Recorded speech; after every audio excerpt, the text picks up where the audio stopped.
So I've spent the last week or so sick in bed, and only these last few days have I started to feel better. For me, the worst part about being sick is always how it interferes with my creative goals, because when I get sick, I tend to get really sick, and I can't create. The idea of sitting at my computer and focusing and writing is just impossible, or at least it was during this last flu and cold that I have. It was just so overwhelming.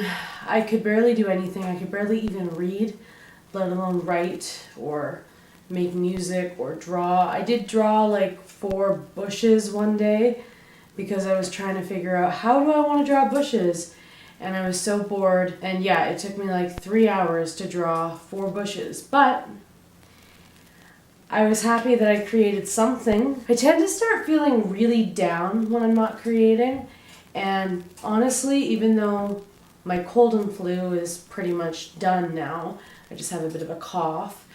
So even though that's done, I still feel really out of sorts mentally, because when I get sick, I tend to get quite depressed because I'm not creating, and this is why I'll never fully understand the anti-work movement. It's not that I'm not an anti-capitalist.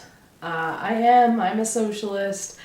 But I still feel like work is so important. And of course there is my life's work, and then there's the work that I do to pay the bills. And I'm hoping to align those things. Links in the description to buy my books or support my work if you would like to help me with that goal. But I'm hoping to align my life's work with how I pay my bills. Right now, it's not aligned, and that means that I have to work very hard. It means I have to work twice as hard. So I'm like always working. I'm either working or I'm like forcing myself to take a break so that I don't burn myself out, which is something I used to do a lot when I was younger. Now I've learned that if I don't take a break and read or play a video game or go for a hike, I will burn myself out. But most of my time is spent working. So when I'm forced to take a break, when I get a cold or a flu or whatever, and I'm forced to take a break, it really messes with me mentally, because I do really identify with my work. Not the work I do to pay the bills, but the work that I do with my writing and my music, and also with learning to draw. I really identify with my creative work. When I talk to people, a lot of people in my generation or younger who don't have some kind of work like that they identify with so strongly as I do, I tend to not really relate, because when I'm not doing my creative work, I don't really feel like myself.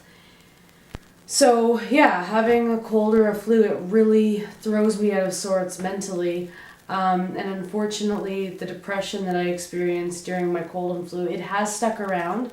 I am feeling it today. That's why I've gotten dressed today, even though I am just being creative in my apartment today, because I need to kind of snap myself out of the rut, I guess. I mean, I've just spent a week in my pajamas. I don't want to be in my pajamas right now. I know I said in my last vlog that when I'm being creative, writing at home, I just like being cozy. I don't like to get dressed up.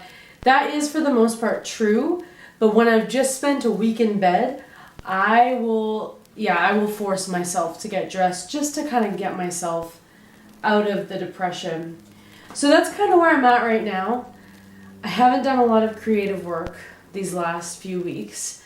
I did manage to do the copy edits I needed to get done, which is good. And I did do a little bit of drawing that one day. And then this morning, I tried to start writing a new short story, but something wasn't clicking. I think I'm just not in the mood because I haven't been writing.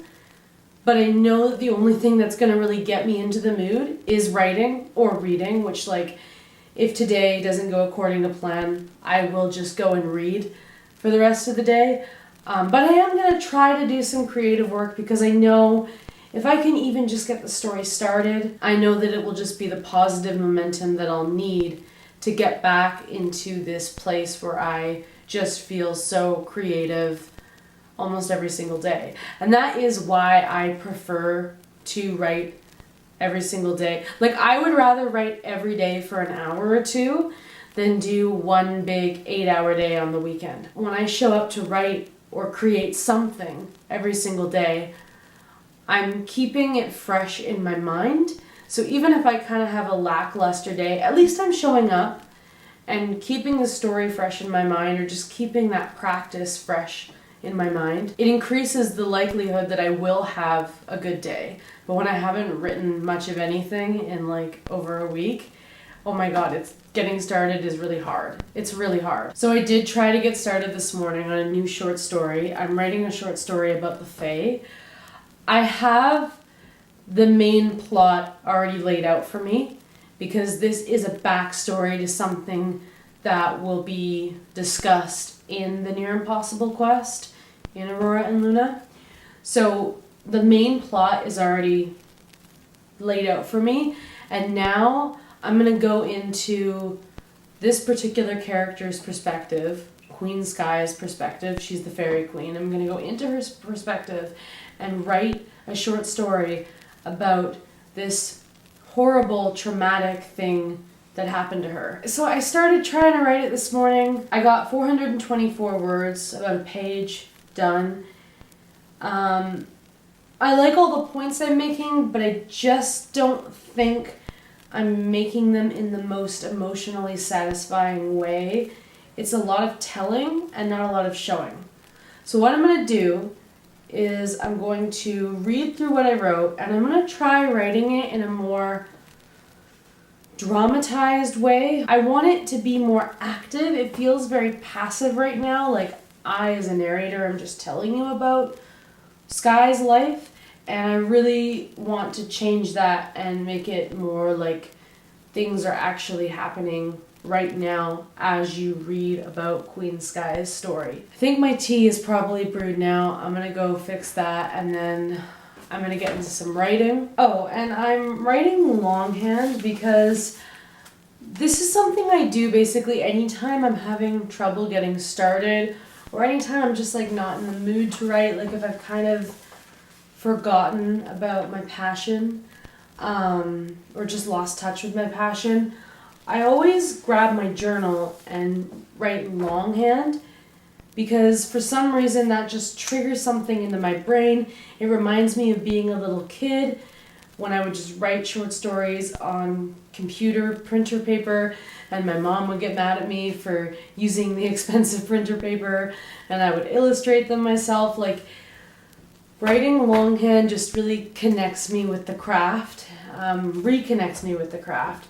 So I'm going to be doing this longhand, and then hopefully I'll like what I've written and I will type it up today. And hopefully I'll feel like I've gotten this short story off to a half-decent start. I feel very odd when I don't have a creative project on the go. I finished the draft of Zale's story, and I'm kind of letting that sit for a bit before I start revising it. And then my other main writing project is just the copy edits for Aurora and Luna, which is great. I'm so happy that I'm finishing that book and that the Near Impossible quest will be out soon. But at the same time, it's not very creative, right? Like, it's just more technical stuff and, you know, polishing things, but I'm not really like creating anything new. And then the album that I recorded with my boyfriend is done. It's going out March 20th. I don't know when you'll be seeing this video. But yeah, the album is done, and now we're just waiting for it to go out, basically. I feel like if I can just get this short story started and on a good note, I feel like my brain will just be in a much better place.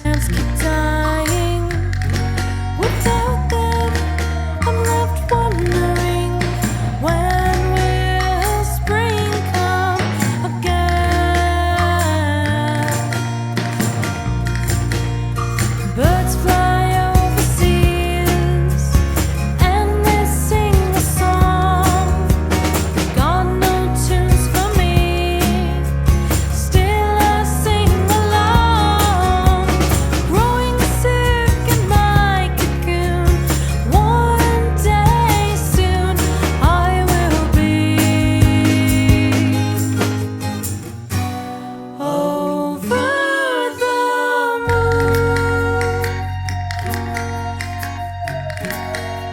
Okay, so I haven't written much. I've done a lot of scratching out, but I feel like I'm getting into the mood. So the first sentence that I wrote this morning was, "Little sky lived up in the clouds of Oedipus," which is fine, but I feel like it lacks this certain specialness that I would prefer a leading sentence to a short story to have. And then I wrote a bunch of other sentences, and again, I just felt like I wasn't getting it. You know what I mean? I felt like I liked what I was trying to say, but I just wasn't saying it in the way that I wanted to say it.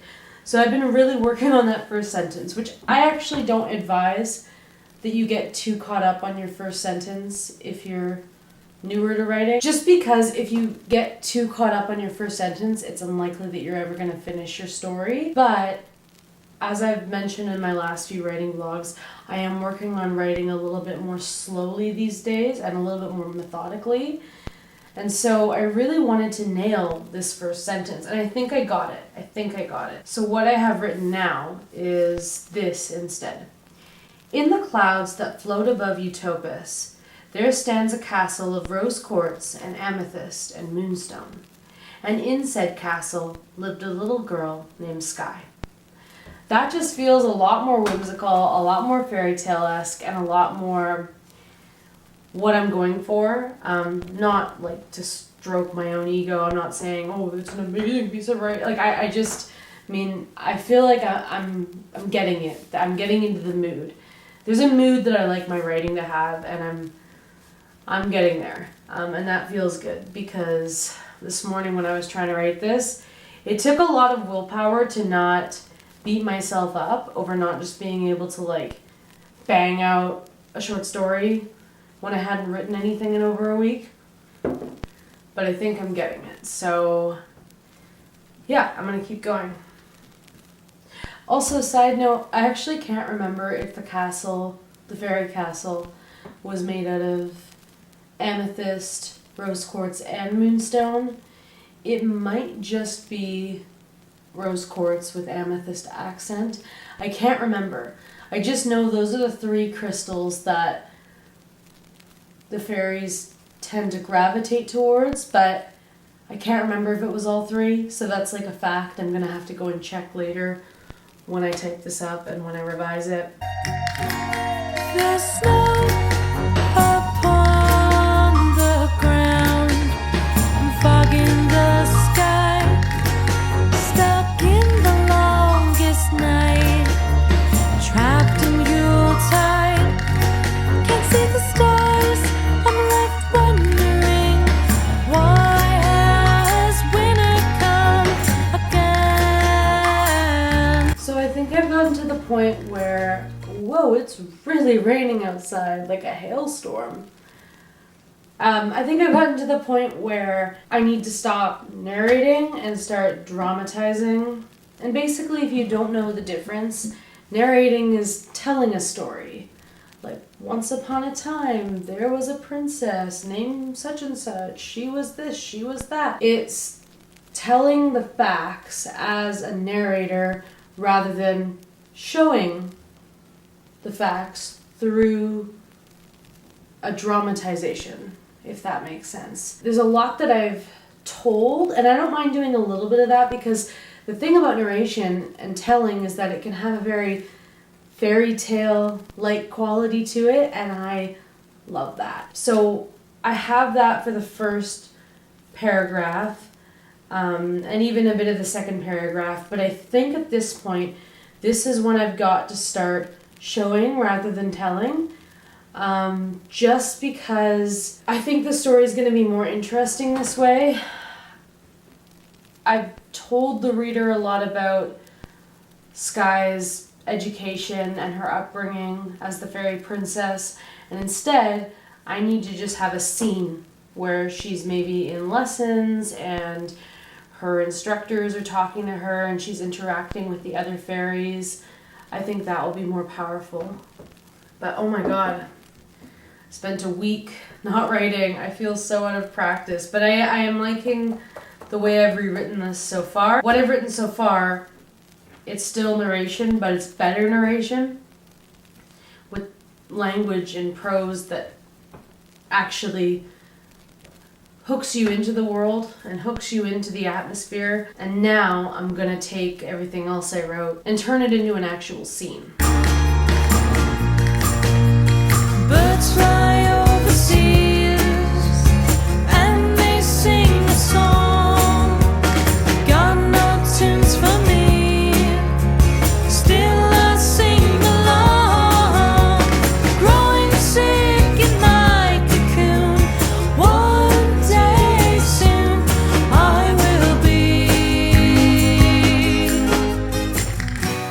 over the moon. Can't see the sun, moon, or stars. I'm left stumbling through the dark, but I sing until the mother hears me. Birds fly overseas and they sing a song. It's a tune for me, so I sing along. Breaking out of my cocoon, look up, you'll see me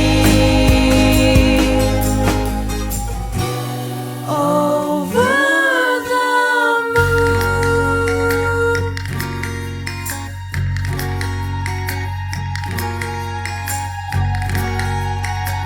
Okay, so I wrote about 500 words, just over 500 words, on this second attempt at the story. So I've written about 1,000 words in total today, which is not a lot, honestly, especially recently. Like when I was drafting Zale's story, I was often having like 3,000 word writing days. So I don't feel like I wrote a ton today, but I'm also just like not really enjoying it the way that I normally do. I'm still happy I did do some writing. I feel in a slightly better mood for having done some writing, for having spent some time in my fantasy world. But my brain just kind of wants to not necessarily shut off, because I'm now about to do some drawing, but go into a different direction. So that's what I'm gonna do. I spoke about drawing bushes at the beginning of the video, and I think what I'm gonna do is I'm gonna just draw a really quick bush so that you can see what I mean by developing the way that I draw bushes. I've just been doing a lot of experimenting lately with drawing, which I think is good. Of course, when I first started, I wanted to complete drawings and post them and like see progress. But I've recently realized that like in order to get my skills where I want them to be, I need to play, and I need to practice, and I need to be not as focused on results. I mean, I already knew that, but it's easier said than done, right?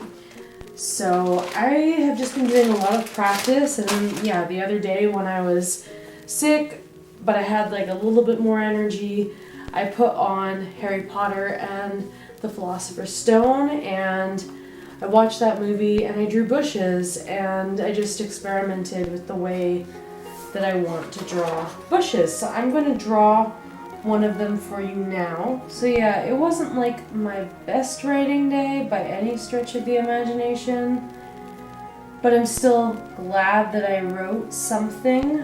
I think it's a bit like working out, isn't it? When you get out of habit of doing it, it's really easy to just stay not doing it. But the thing that you really need to do is just do it. You know what I mean? That is how I find creativity to be. When you haven't done it in a while, when you haven't created anything in a while, or when you haven't used that particular medium in a while, it can be terrifying to get back into it. But once you do get back into it, you'll be so much happier for having got back into it. So I am making one slight adjustment to the bushes that I drew the other day. I'm doing slightly more squiggly lines around the perimeter of the bush rather than big curved lines like a cloud. This will make more sense when I show you at the end. But yeah, this story about the fae, I'm hoping to have it done, like written, revised, and edited by the springtime, specifically mid-May, because I can't remember the date off the top of my head, but I'm releasing the Near Impossible quest at the beginning of May, and then in the middle of May, I'm actually having a release party for the Near Impossible quest, and I thought that what would be really cute and fun would be to have a short story that I could give away as a party favor. So basically, at the party, I'll get people's emails, which is good for me too because it helps build my mailing list. And then the next day, there'll be an email set to go out with a link to this short story, which I will eventually probably release for everybody. I mean, at the very least, it'll be in my collection, The Tales of the Sun and the Moon. But if you come to the party, you'll get it earlier as a party favor. Okay, that's a nice outline for my bush. Now, I'm gonna go in and do the leaves. Drawing is so calming and meditative, and it really uses such a different part of the brain from writing, because I think writing, well, I know writing is a very left-brained activity. Now, left and right brain, that's actually kind of debunked at this point, but there is some truth to it. I can't remember all the truth to left and right brain. I just know it's not as like polarizing as popular culture has kind of made it out to be. But yes, writing is considered to be more of a left-brained activity. It's more of a logical activity. It is creative, especially doing creative writing. It's very creative. Writing stories is very creative. But it's more analytical. Whereas drawing, I mean, maybe it's just because I'm not very good at drawing that I find it this way, but I find it to be very intuitive and relaxing. Yeah, just uses a different part of the brain. Maybe the further I go with drawing, the less I'll find that to be the case. So yeah, I want to have this short story ready by May, which gives me March, April. It gives me like 2 months. So I know May seems ages away, but it's really not. It's actually a lot closer than it seems.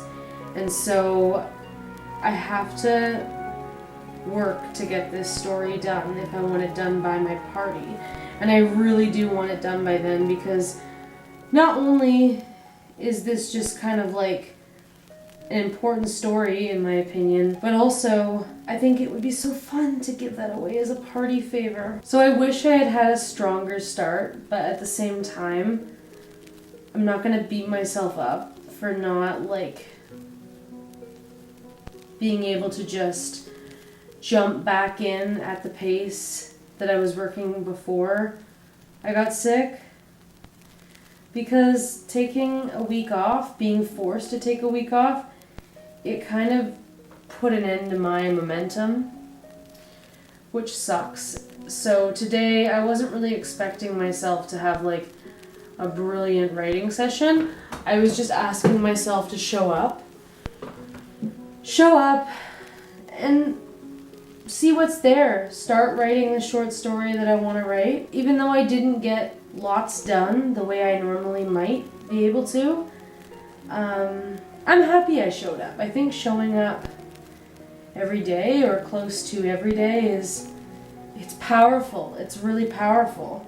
And I know that in a few days this will build, and hopefully by my next day off, I'm flowing again. Or hopefully sooner than that, I'm flowing again. Because honestly, like, I can get a lot done in my morning writing sessions before work. There is something really nice about having the day off and setting it up so that I can just focus on writing or just focus on creative stuff like I'm doing today. But sometimes I get the most done in my little blocks of time before or after work or whenever, you know, like sometimes it's not about the giant chunk of time. Sometimes it's about the couple hours I have when I get up early before work and write. And that is my ritual, and that is what I do, and that is what I'll be doing tomorrow. I'm not looking forward to 6 a.m. That's when I get up to write before work. That may sound crazy to some people, but the reality is I get a lot done in that time. And if I didn't get up that early, I don't know if I would be having the same output that I'm having on the regular, because I really find that as much as I love writing and as much as it's my passion, I really find that having that routine and that consistency is so important for being prolific, having the output I want to have, being productive, being creative, however you want to word it. Oh my gosh, it was windy outside today. Something that I do want to touch on that I talked about earlier today is that my obsession with work may not be healthy. And I'm just kind of okay with that for me. But I wouldn't necessarily recommend that other people work to the extent that I work.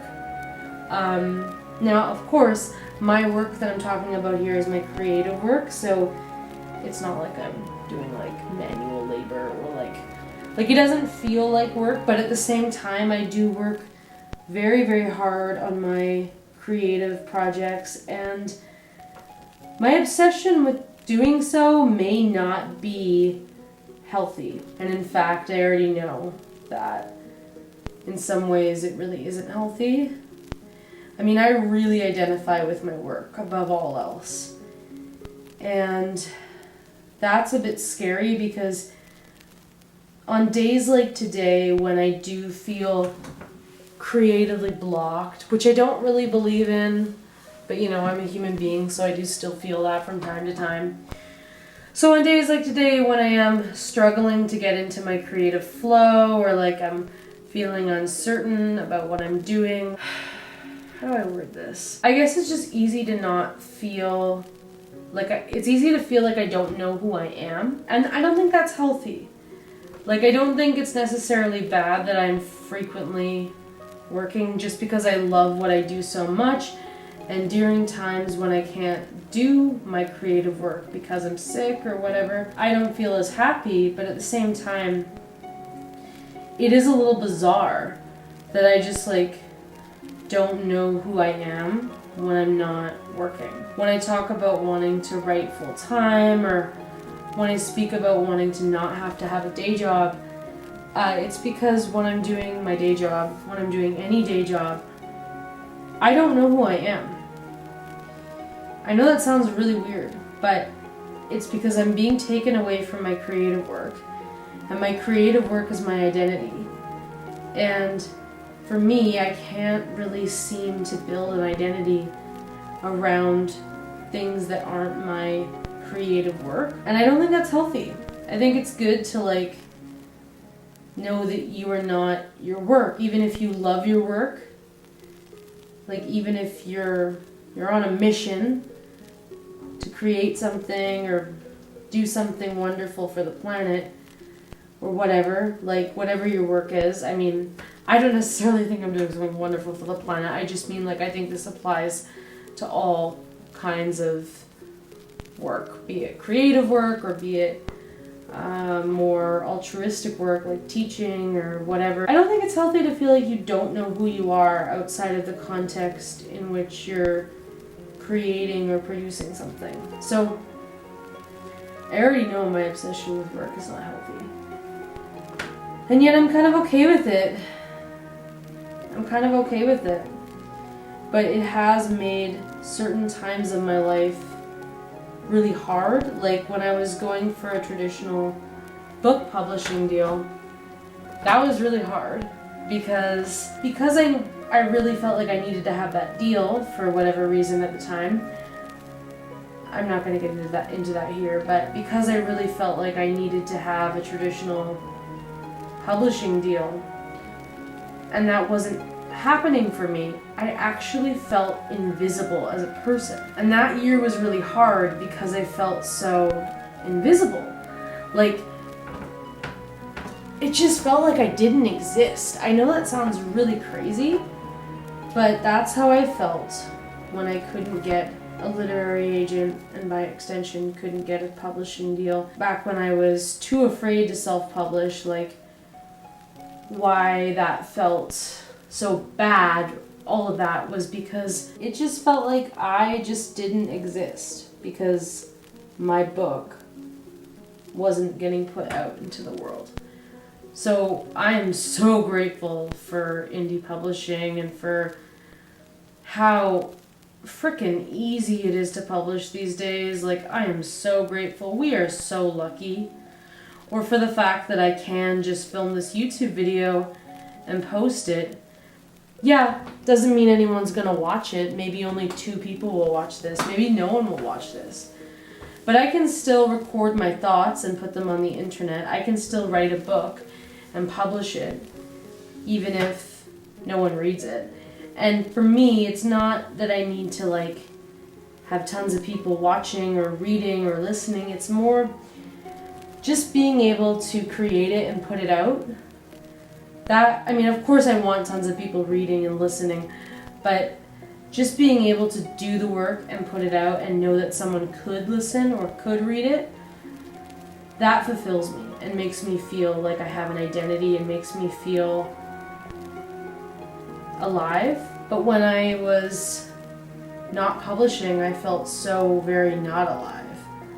I felt so very dead, and I just didn't understand what the point to life was. Like, why am I getting up early and going to a job that doesn't really mean much to me and just going through the motions? Why? I don't know if it's healthy though that I think this way, because I think that if I had a friend who was telling me that whether or not they felt like they were alive or visible or important depended on what they had produced or created, I would have kind of a knee-jerk reaction that felt the opposite, because, well, I would be happy that my friend existed in the world, but also I just kind of fundamentally feel that life, human life, animal life, all life has value fundamentally.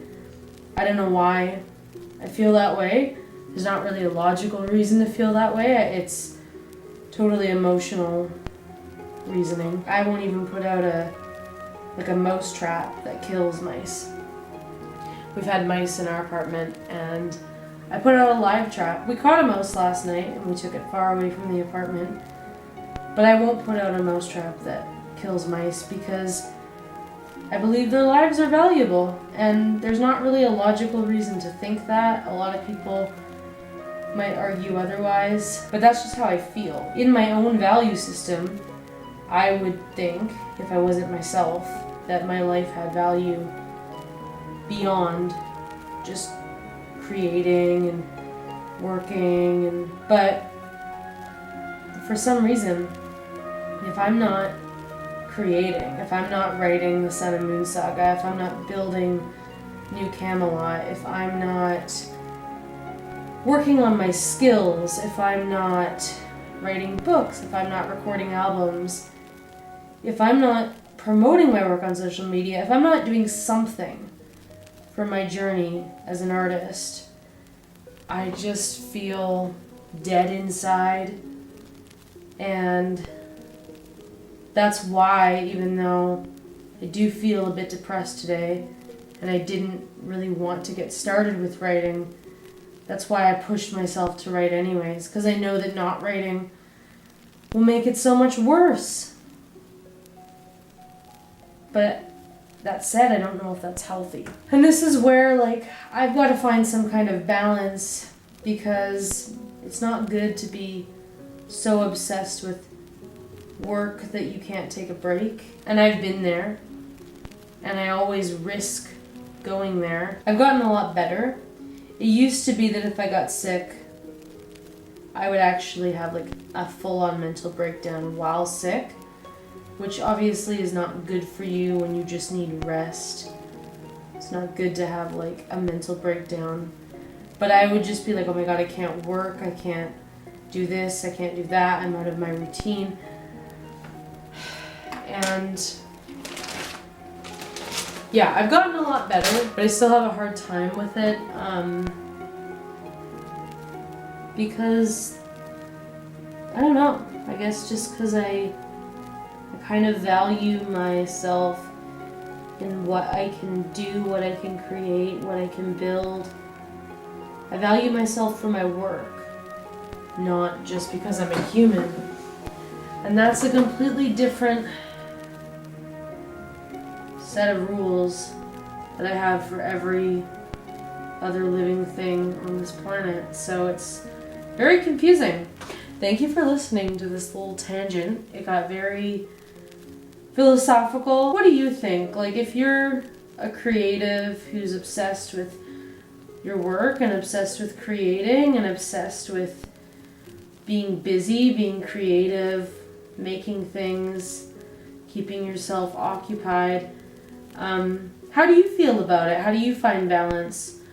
Or do you not find balance? Do you just kind of keep working and accept that you are a workaholic and it's just the way it is? This conversation feels so ridiculous because, like, yes, I'm a workaholic with my creative work, but at the same time, I'm so not a workaholic with my day job. So people who know me through there might not really see this part of me, because I am very much someone who values like work-life balance, and I'm a socialist, so you know, I'm all about things like sick days and vacation pay and things that make it so that your average working person doesn't have to give too much of their life to work. Doesn't have to give all of their life to work. And yet, who I am when I'm left to my own devices is someone that very much wants to give all of themselves to their work. So yeah, I've been doing just a lot of messing around in my sketchbook as of late, which is really good actually, because I'm much less worried about creating things that I am actually going to scan and share on the internet, and I'm a lot more concerned with just like messing around and experimenting and trying things that I maybe wouldn't normally have the time to try, or wouldn't think I had the time to try. I really need to stay in this like experimentation place, because it's the only way I'm really going to improve my skills. I mean, yes, creating pictures, finishing pictures and posting them is good too, obviously, but like experimenting, it takes the pressure off and it allows me to actually work on my style and work on my skills. Like the other day when I just drew a bunch of bushes and experimented with different ways of doing them. Only through doing that am I gonna get to a place where I'm happy with how I draw bushes. And the same goes for literally everything else that I want to draw. I've done a few portraits of Aurora, my main character, and I'm not really happy with any of them, and like I'm actually really happy that I'm not happy with any of them, because every time I do one I learn something about how I don't want to do it, and then I'm going to try drawing her again, and I'm going to take those lessons with me until I do a portrait of Aurora that I'm actually happy with. And it's kind of like writing too, in the sense that like I find that I learn the most about writing when I actually write a piece, revise it, line edit it, copy edit it, and then publish it in some way. Because every pass that I go through, I'm learning more about what does and doesn't work, and I'm refining my skills. And I'm able to do that, I think, more when I return to the same work. Obviously, you can take this too far and just stay with the same work way too long, edit the same book for like 10 years. But I do think that editing the same book for 10 years is also really good, because it's like, as long as you do eventually finish it and move on to the next project. But I think editing the same work over and over again, it teaches you so much about how to write that thing, and I think the same is true for drawing. Like, some drawing advice that I keep hearing is draw the same thing every day. And I think there's truth to that being a really good idea, because every time I draw Aurora Green or a bush, I get a little bit better at drawing that thing, and I refine how I want to draw it. So yeah, I am happy that I've been just messing about and less focused on getting things done. So the drawing that I did beside this is like horrendous, but basically I experimented with various kinds of bushes. I'm just going to show you the horrendous drawing.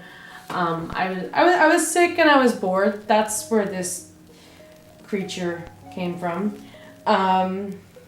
Yeah, so anyway, first I did a bush that had, it was basically just all leaves with a black fine tip pen and then colored in with pencil crayons, and I really didn't like this one, so I turned it into an animal. I don't know why, I just gave it eyes and a mouth and a tail. It's just what I did with it, because I really didn't like this one. So then I tried drawing a bush that had a black fine tip outline around the whole bush, but then the individual leaves were drawn with a green fine tip Sharpie and then colored in with pencil crayon. And that I liked more, but I still didn't really like this dark outline. So then I did a bush that had green outline and then a dark green fine tip Sharpie to create like still a dark outline but not black green. But then the leaves were still just the lighter green and then colored in with pencil crayon. And I like this more, but I still didn't really like it. I just found that the border was too dark and kind of just dragged it all down. So then, let me see if I can find it. So then I experimented with a bush that had just the light green outline and then the matching light green leaves colored in with pencil crayon. And I liked that the most, but then just now I redrew my bush and I decided to go, as I said, for a smaller squiggle, but then everything else was the same as the last bush that you saw. And I really like this. I really like this. I think this is how I'm going to do bushes from now on. I might do more shading with the pencil crayon, but I think that's how I'm going to do bushes from now on, because I like that there's more detail, and I like that it's not dark. I like that it's still very light, so there's more detail, and yet I feel like it could blend into a background pretty nicely. Yeah, I hope you found that interesting. Obviously, I'm not a very good artist, but I'm literally just teaching myself to draw at age 31 because I want to be able to bring my fantasy world to life through this medium.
It's been a few weeks since I have filmed anything for this vlog, and that's basically because I've just been really busy.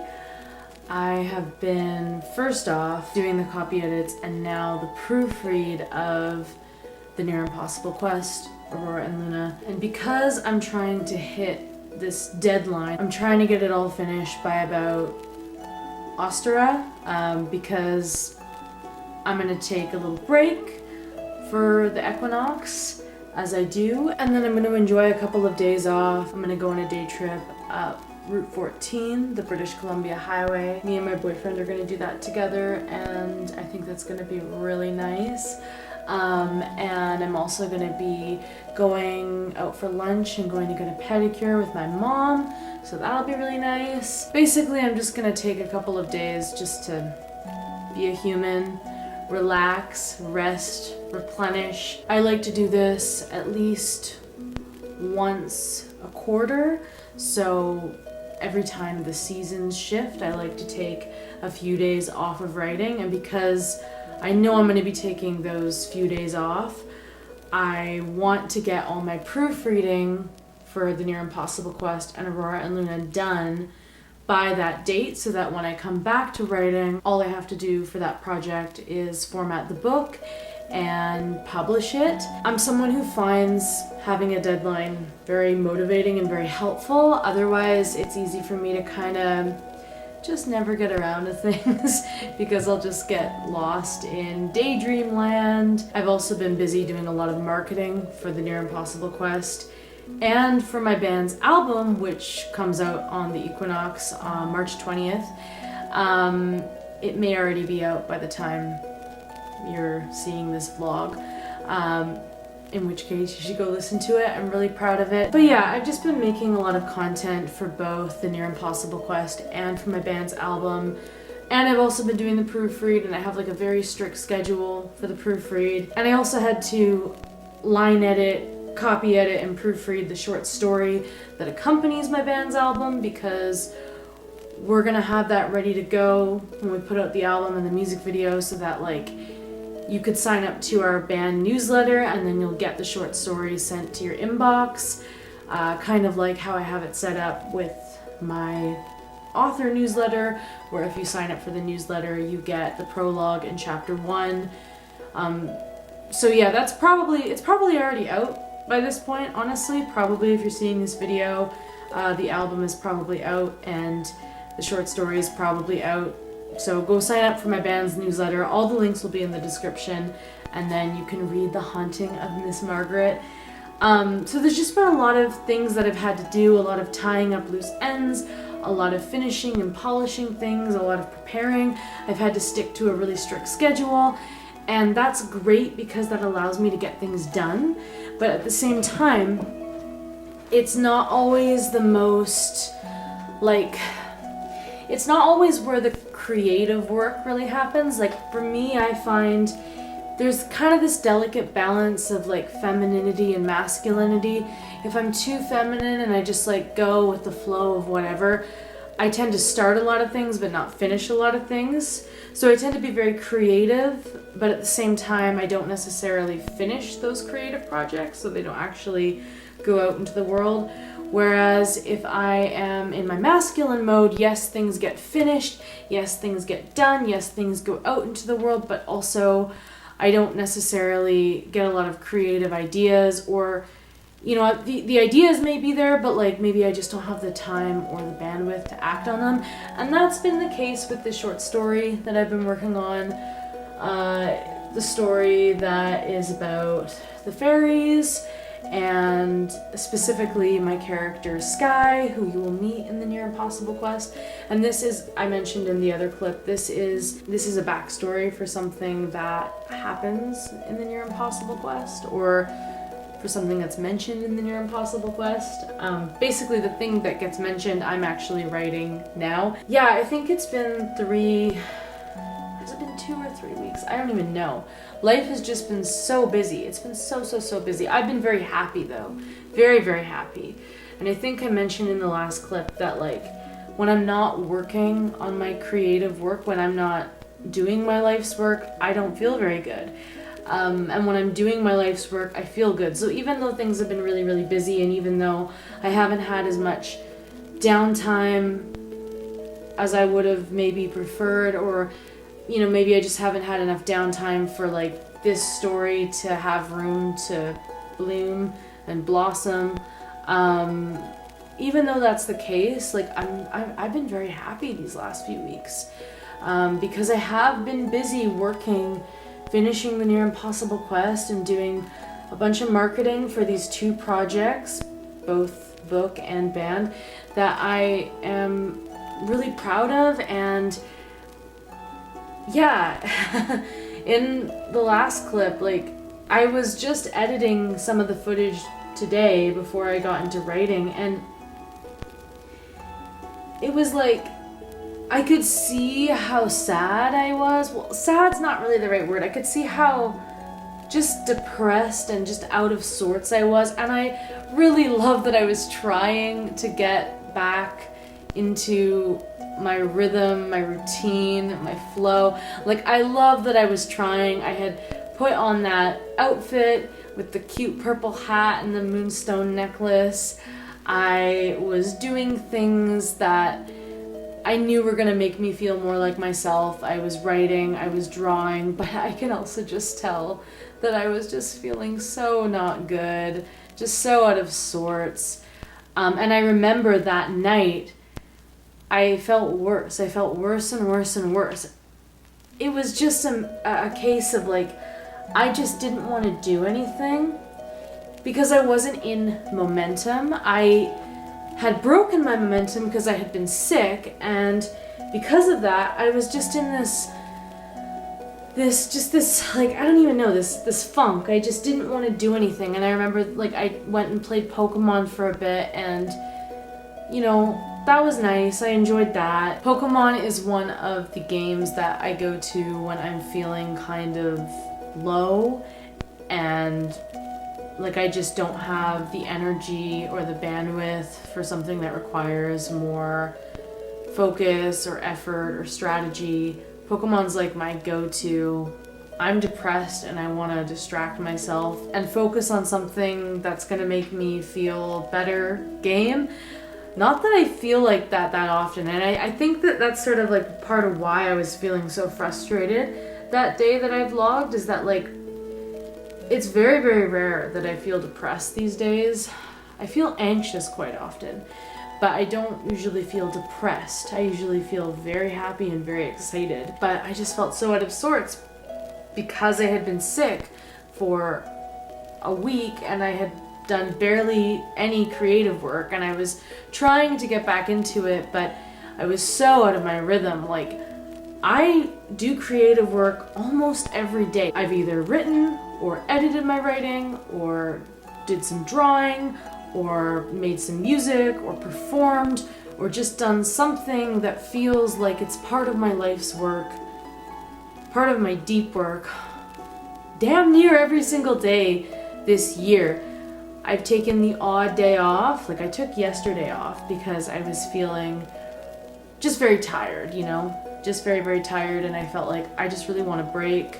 I want to wake up and I want to read in my reading chair and drink tea, and then I want to go on a hike, and then I want to come home and I want to take a nice long shower and wash my hair, deep condition it, and then I want to watch Star Wars Episode 3, and that's what I did yesterday. And every now and again I will take a day like that where I'm really just replenishing my soul, but most days I am doing at least probably 2 hours of deep work a day, and most days I'm also doing marketing on top of that. So when I was sick and I wasn't able to do anything for like an entire week, it really messed with my head, and I can see in that video while I'm editing it, like it's a little bit painful to edit because I can just see that I'm trying so hard to get back into the flow of things, but I'm just not quite there yet. I think if I could go back,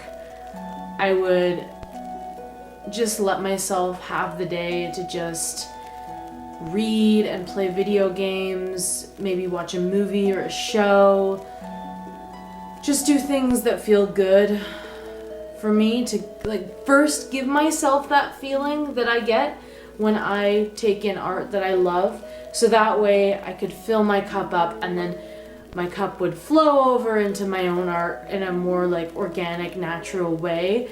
But I really had this sense of urgency that I had to get back on track with my writing, and I had to write this faerie story. I am pleased with the work I did though. You know, I'm not like regretting that I wrote that day, but I can just see that I'm trying to get on track, trying to get back on track. And it's painful.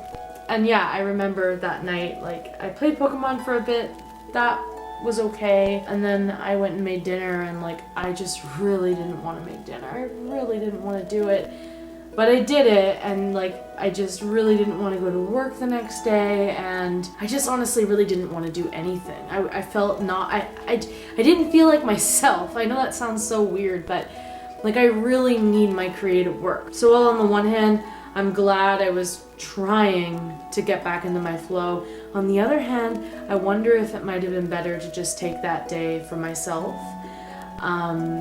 because we need that time to ourselves to just, I don't know, as writers, we need days where we just spend the whole day reading or watching movies or doing whatever we do to like get ourselves feeling like ourselves, so we're creating from that place that's just very organic and authentic and just who we are. I don't know if this makes any sense at all. So yeah, I have written about 600 words today, so not a lot, but that's kind of what I expect because I haven't even looked at this story in like 2 or 3 weeks.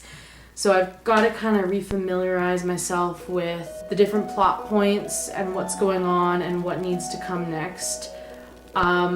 I am currently at 2,786 words, and I really want the story to be no more than 5,000. I want this one to be a true short story, not a novelette, and certainly not a novella. This one might even be less than 4,000 words.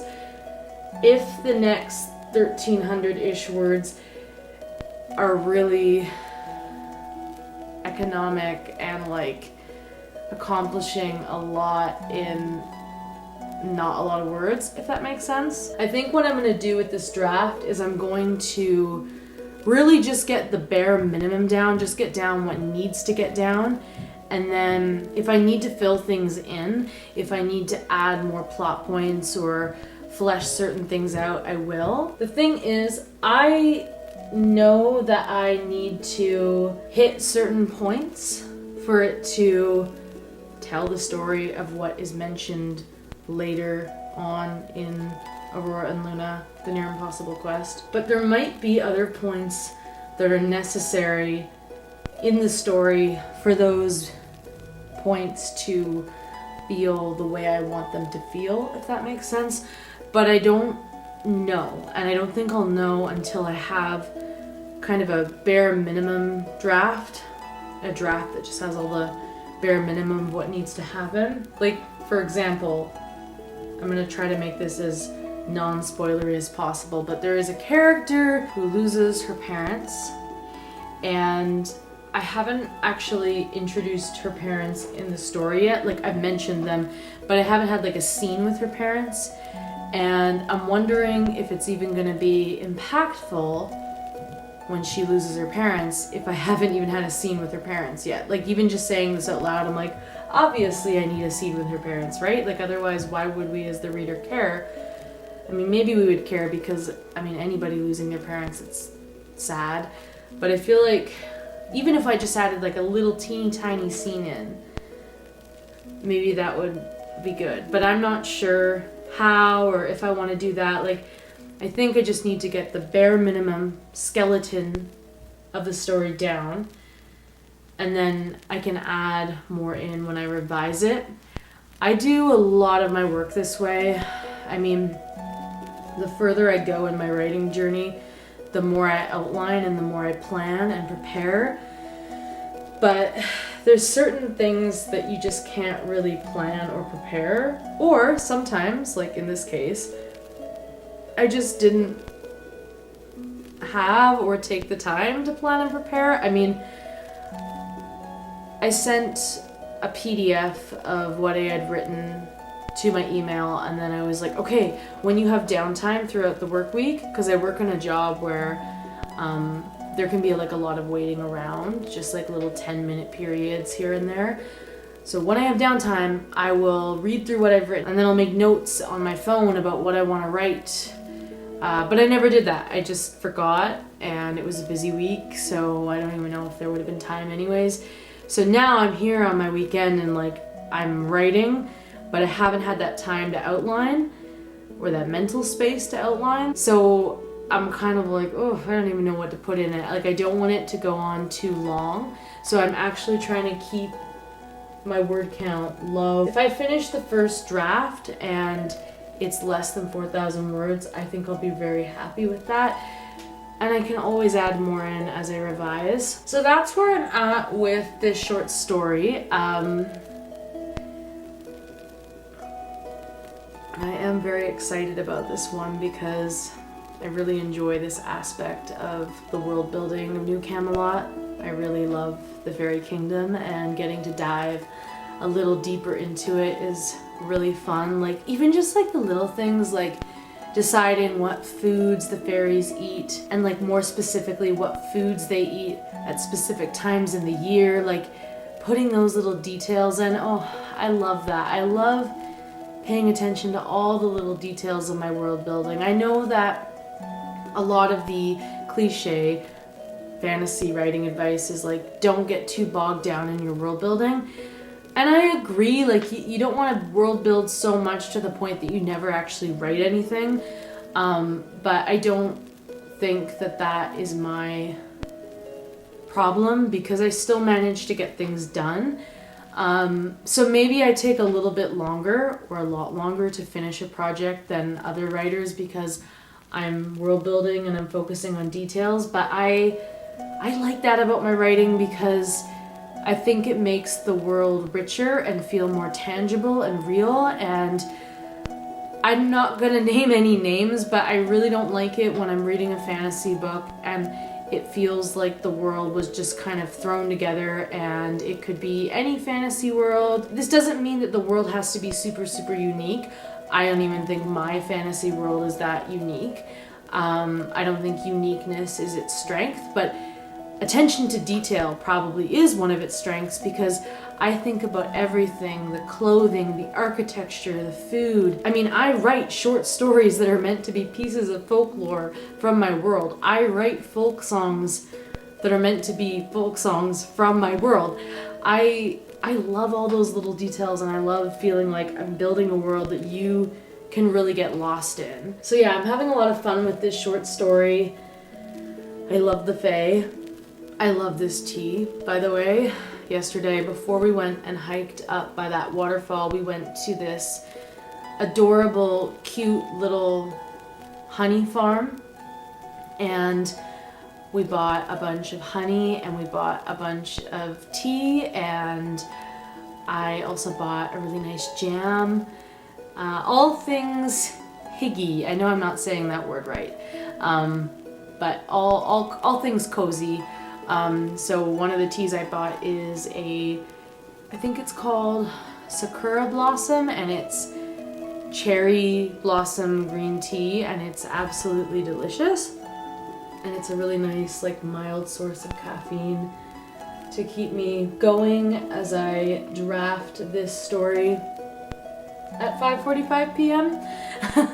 Getting back to what I was talking about earlier, I do think sometimes I push myself too hard.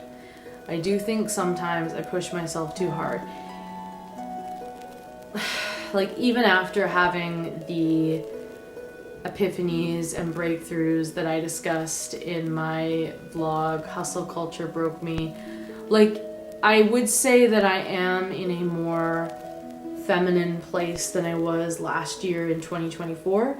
I am working with my natural, creative, feminine energies a lot more than I was last year. Last year I was just grinding, hustling. This year I'm actually giving myself room to breathe, taking breaks and rests more frequently. But I still think sometimes I push myself too hard, but I also think that's one of my strengths with my character, because I didn't always push myself that hard. There was a time when I was very lazy and, like, kind of weak-willed. I mean, this was many, many years ago, but there was a time when I would just, like, go with my creative inspiration, or, you know, if I wasn't feeling inspired, I just wouldn't do anything. Whereas now I know how to work when I'm not feeling inspired. I know how to get myself inspired so I can work. I know how to create a schedule so I can get my proofread done on time. And I know that when I've been sick in bed for a week, that sometimes the best medicine I can give myself is to jump back into my routine, because I know my routine is going to help me get out of that depressive cycle. But at the same time, I think sometimes I just expect myself to be on too much, and sometimes all this hard work and all this discipline, sometimes it comes from a good place. Like, sometimes it just comes from me being, like, very creative and passionate and wanting to do things.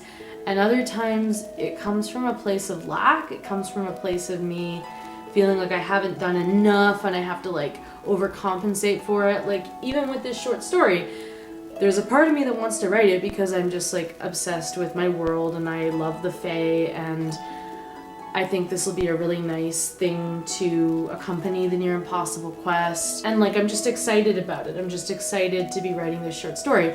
That's absolutely the main reason why I'm writing this story, but also there's a shadow side.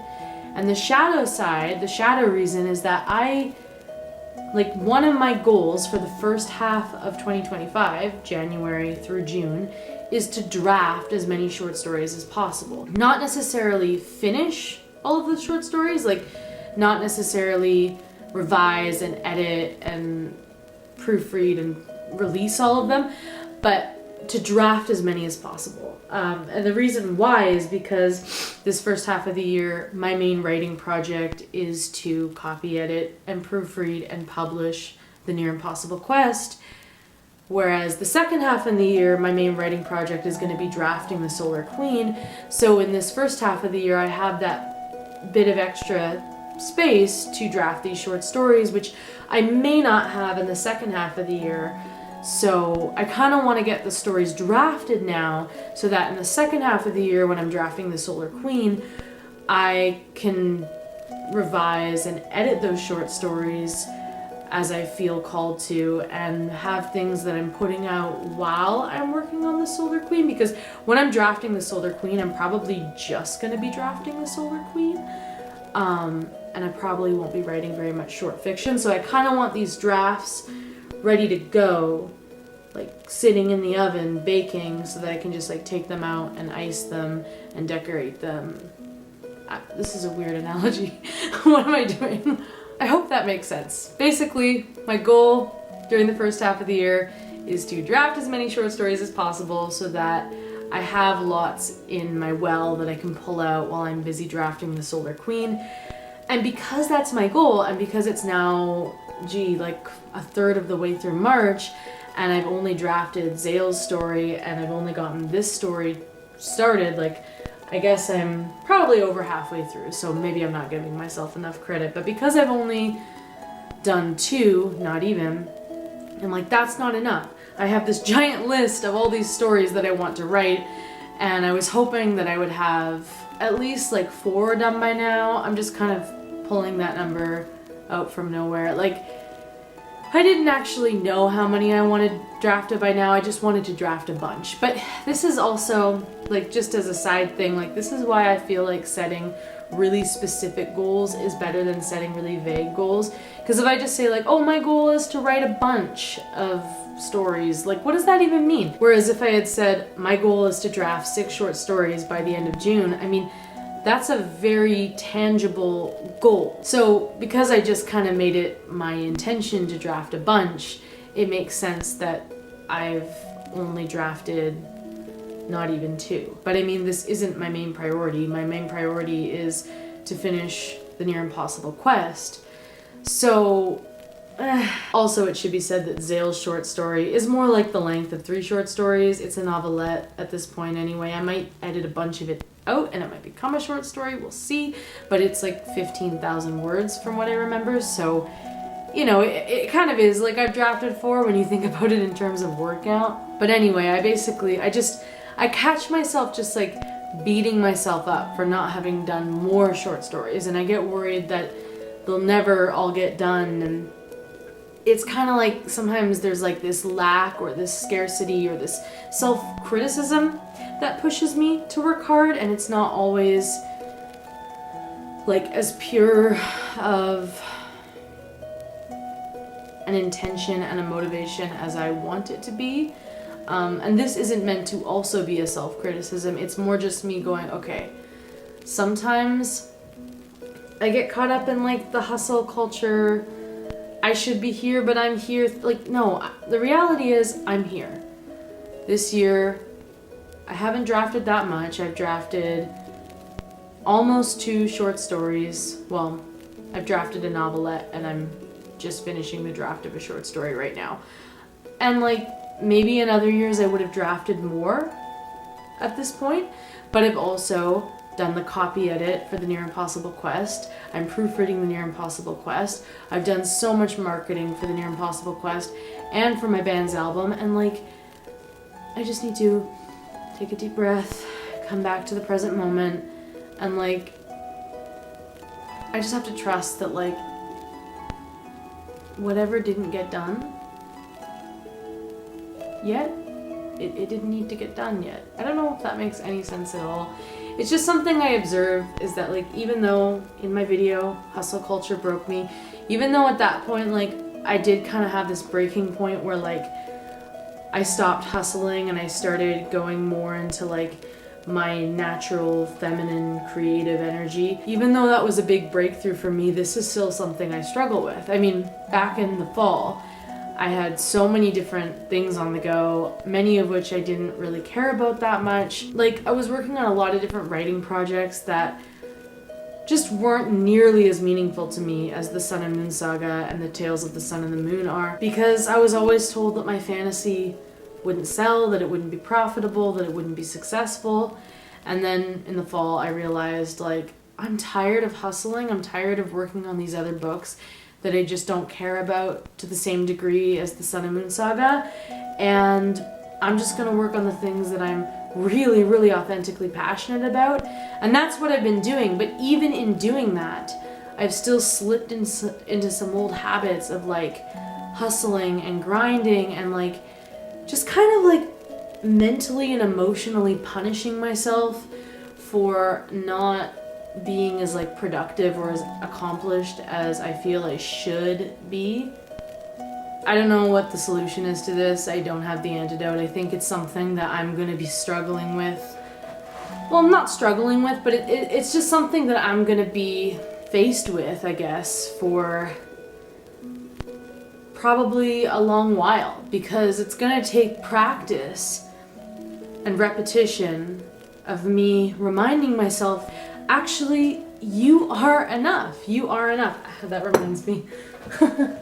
This is the oracle card I drew today from my Moonology oracle card deck. It's You Are Good Enough, full moon in Virgo, which is really trippy because that's the full moon that's coming up this week at the time that I'm recording this, the full moon in Virgo.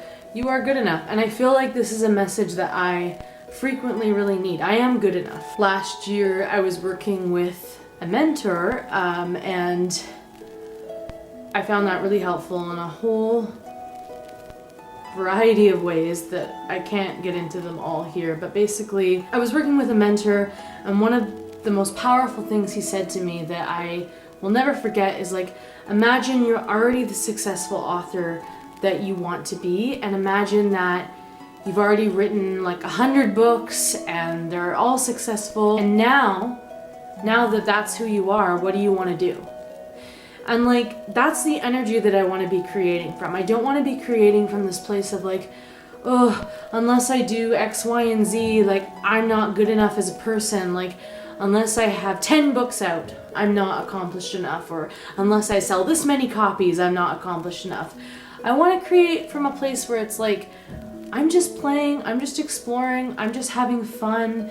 And yeah, I just think that that's where true creativity and true beauty can come from. This isn't to like shame my ambitious side, because my ambitious side does so often propel me forward, you know? It's the side of me that decided to take the risk and publish my books. It's the side of me that gets out of bed early and spends the day doing creative work. It's the side of me that promotes my work on social media every day. Like, it's a valuable side of me, but also there's a side of me that just wants to retreat and read books and journal and do this life's work that's so important to me, and like do all that just because I authentically want to do all that. Like, I don't need any kind of reward. I'm not doing it to tick some box. I'm just doing it because it's just who I authentically am, and I don't want to lose touch with that part of myself. I've lost touch with her before, and I don't want to lose touch with her again. I feel like this got a little bit heavy, so I want to talk about some of the things that are inspiring this story.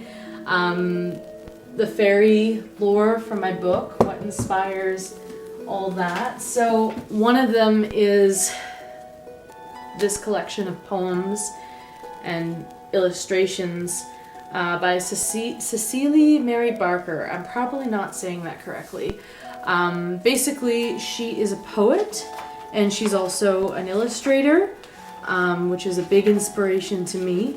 And she wrote the Flower Fairy poems, which you're probably familiar with the artwork, but they're really nice little poems. They go through all of the seasons and they kind of explain the lore behind each flower, behind each plant. They're kind of educational, like they teach kids what plants are poisonous and what plants are safe. And yeah, just these beautiful pieces of artwork kind of personifying these plants through these illustrations of these fairies. I have been in love with her work since I was a child. These fairies are a big inspiration for the fae in my book. Although in my world the fae are ruled by air, whereas these ones are almost a little more, like if you're going by the lore of New Camelot, these fairies are almost a little more elven because they're all about the plants.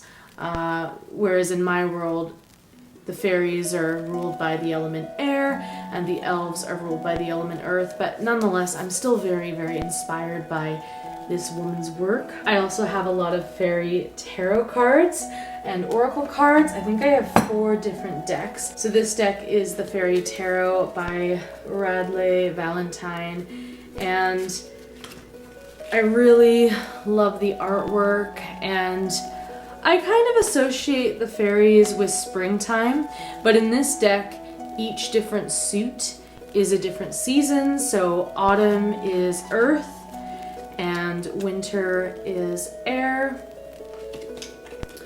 and then spring is fire. And then let's find one summer card. Summer is water. So autumn is pentacles, spring is wands, winter is swords, and summer is cups. I really love this deck. I use it quite frequently.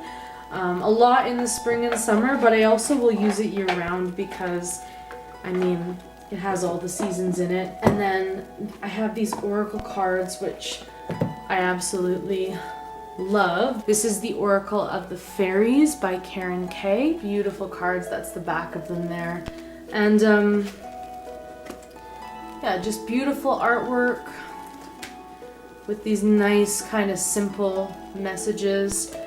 I definitely prefer tarot to oracle just because tarot is its own language, it's its own system, and it doesn't necessarily change a lot from deck to deck. I mean, it can, but generally it's the same meanings throughout different decks, so it goes very, very deep. There's a lot for each card, but I like oracle cards because while they can be a little more shallow, they can really help clarify a message. Like if you draw a tarot card and you don't know what it means, sometimes drawing an oracle card that goes nicely with that deck, it can really help clarify.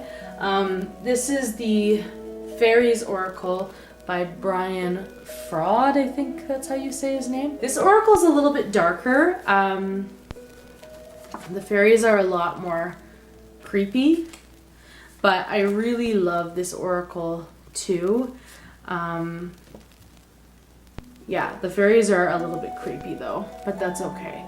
This isn't really what the fairies are like in my book, but I just kind of wanted to show you all of my different fairy decks.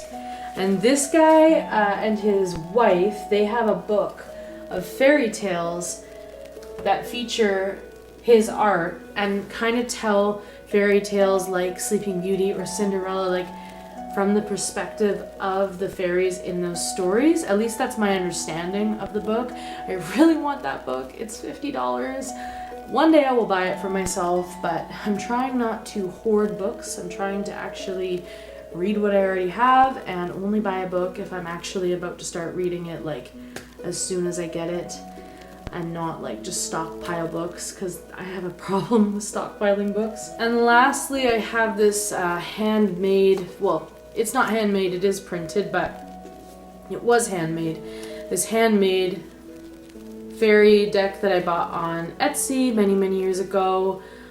Basically, this creator, my understanding is that she goes and she finds like vintage cards in thrift stores, and then she picks the images that she thinks would suit each tarot card, and then she basically makes a deck out of them. And then she obviously copies them and prints them so that she can sell the deck multiple times. But I absolutely love this deck. It's just, I love the pinks and the blues and the purples. This deck is like another really good representation of how I kind of picture the fairies in my world. So yeah, I have a lot of fairy, tarot, and oracle card decks, and in fact, there's even another fairy oracle card deck that I really want to buy by an artist named Amy Brown, I believe. I'm gonna get back to working on my story now.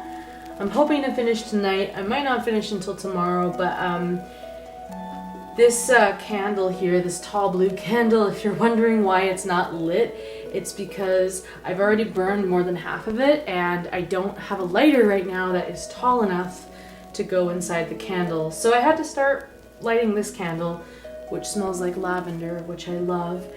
So that's okay.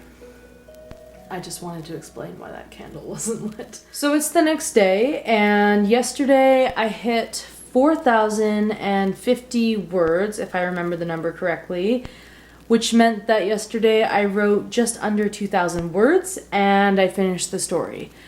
I finished drafting the story. I still have to write the ending, but that's pretty typical for me.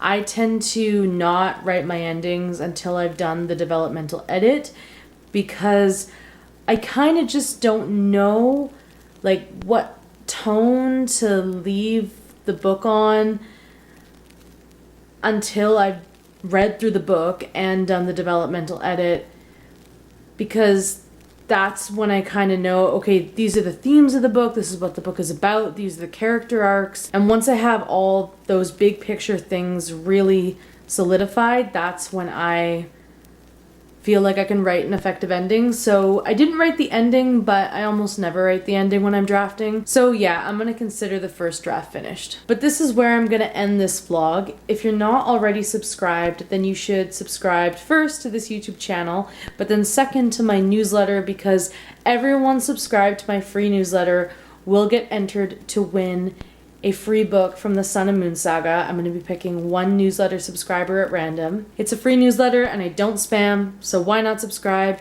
You'll get free things and you'll get entered to win a free book from the Sun and Moon Saga. The Near Impossible Quest comes out May 1st. I'm so excited. I really hope you join us and embark on the Near Impossible Quest. If you haven't read The Misfit Princess or The Rebel Coven, the links are in the description. All of my links are in the description. Thank you so much for supporting my author journey, and thank you so much to everyone who's bought a copy of one of my books and left me a review. And thank you to my patrons as well. Thank you for all the support, be it buying a book or being a patron or just following me here on YouTube and leaving comments and liking the videos. All of it helps me move towards my goals. I appreciate you so much. And I will talk to you in the next video. Bye!